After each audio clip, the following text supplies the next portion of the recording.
Permanency. Consistency का कितना बड़ा रूल है, इतना बड़ा रूल है कंसिस्टेंसी का, समझ में नहीं आता। पहला विश्व युद्ध जब हुआ था तो अमेरिका ने हिरोशिमा नागासाकी पे बॉम्ब छोड़े थे। 2 दफा न्यूक्लियर वॉर में सीधा प्लांट के ऊपर बम गिरा और उनका 2 दफा प्लांट पूरा खत्म हो गया। होंडा मोटर्स का, उसकी कंपनी के फाउंडर थे, उनका नाम था सोइचिरो होंडा। फैक्ट्री खत्म होंडा की पहली बार, दूसरी बार फिर खत्म। बहुत मेहनत करके तीसरी बार जब फैक्ट्री चालू करी तो कुछ दिन के बाद जापान में उन दिनों अर्थक्वेक बहुत आया करता था, ऐसा भयानक अर्थक्वेक आया, तीसरी बार फैक्ट्री फिर पूरी तरह तहस नहस और बर्बाद हो गई। किसी ने जाके पूछा सोइचिरो होंडा से, अब क्या करोगे? बोले फैक्ट्री बर्बाद हुई है, मेरा कॉन्फिडेंस बर्बाद नहीं हुआ है।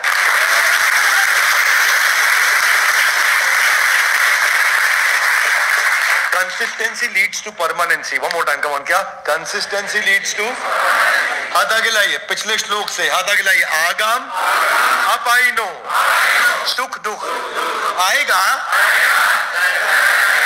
इसको टॉलरेट करना सीखो अर्जुन। अर्जुन टॉलरेट करना सीख गया तो अब क्या है? अमृतत्वाय कल्पते। संसार में भी अमृतत्व मिल रहा है। मैं तो खुल के बोलता हूं। कई लोग बोलते हैं भगवत गीता में भगवान का ज्ञान है, तुम क्या सिखा रहे हो संसार का ज्ञान?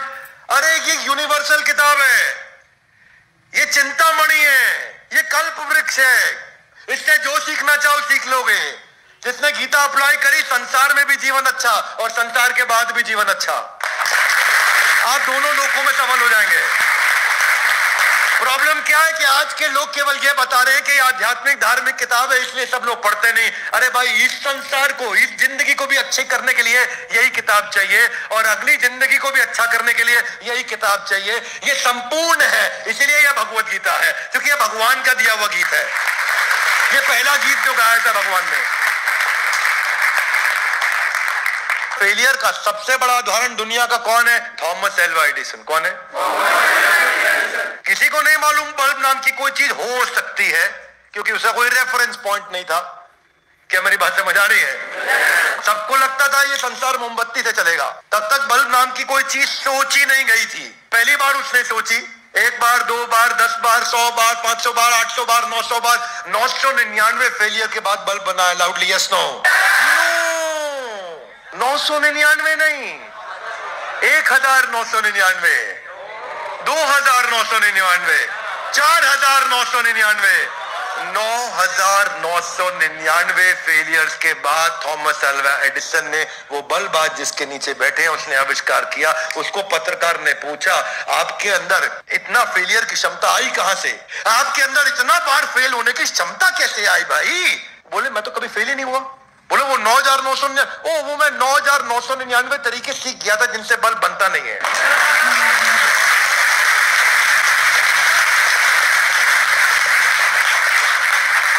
हाथ आगे लाइए। सम सुख दुख धीरम, जो समान रहने वाला है सुख में दुख में, जो धीर है तो अमृतत्वाय कल्पते, वो अमृत तत्व को प्राप्त करता है, वही तो व्यक्ति अमर होता है। और कौन होने वाला है? वो मिल्खा सिंह, जिसका जीवन इतना कठिन। मैंने उन पर एक वीडियो भी बनाया था, आप लोगों ने देखा होगा, देखा है? फोकस के ऊपर वीडियो बना। पाकिस्तान से आए, माता पिता का देहांत उनके सामने, उनके पूरे परिवार को सामने मारा गया। रहने के लिए उनके पास घर नहीं, पाँव में उनके पास जूता नहीं, पढ़ने के लिए उनके पास स्कूल नहीं, खाने के लिए उनके पास खाना नहीं, पहनने के लिए उनके पास कपड़ा नहीं, चोरी किया करते थे छोटी मोटी, जिसके लिए उनको जेल भी जाना पड़ा। इतना कठिन संघर्ष ही अपने आप में सब कुछ बता देता है कि मिल्खा सिंह जो मिल्खा सिंह बने वो थे कौन। आज तक के ट्रैक व्यक्ति अमृतत्व को प्राप्त हो जाएगा।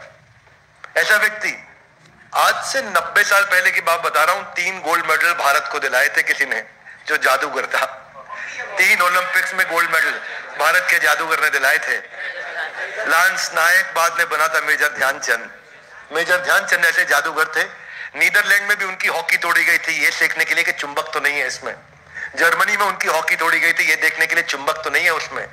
ऑस्ट्रिया के अंदर, ऑस्ट्रेलिया नहीं बोल रहा, यूरोप में ऑस्ट्रिया के अंदर 4 हाथों में हॉकी देकर के उनकी मूर्ति बनाई गई, ये दिखाने के लिए कि एक हाथ से नहीं, ये 4 हाथ से हॉकी इतनी तेज चलाता है। जो इंसान 4 हाथ से चलाएगा उससे ज्यादा तेज ये एक इंसान 1 हाथ से चलाता है। 1928 के अंदर एम्स्टर्डम में, 1932 के अंदर लॉस एंजलिस में और 1936 के अंदर बर्लिन में 3 बार भारत को गोल्ड मेडल दिलाया था। हिटलर भी उनका बहुत कायल था, पूरी दुनिया उनकी कायल हो चुकी थी। सबसे सक्सेसफुल कैप्टन थे हमारे। आजकल जो हमारे इंडिया और पाकिस्तान का भी एशिया कप का मैच हुआ, हमारे बैट्समैन जितने बल्ले से रन बनाते थे उतने ही हॉकी से गोल मारा करते थे। इन्होंने अपने करियर स्पैन में 1000 गोल मारे थे।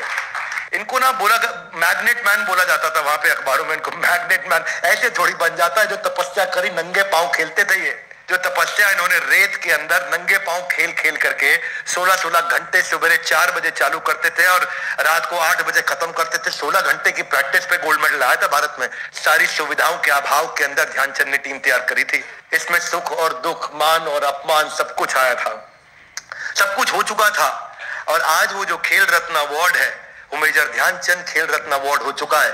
उनके देहांत के 40 साल के बाद भी प्रधानमंत्री आज उन्हें याद करते हैं, हम उन्हें यहाँ याद कर रहे हैं। ये कृष्ण कह रहे हैं कि जब आप सुख दुख मान अपमान को सहलोगे तो आपको ये रिजल्ट मिलता है, सो अमृतत्वाय कल्पते।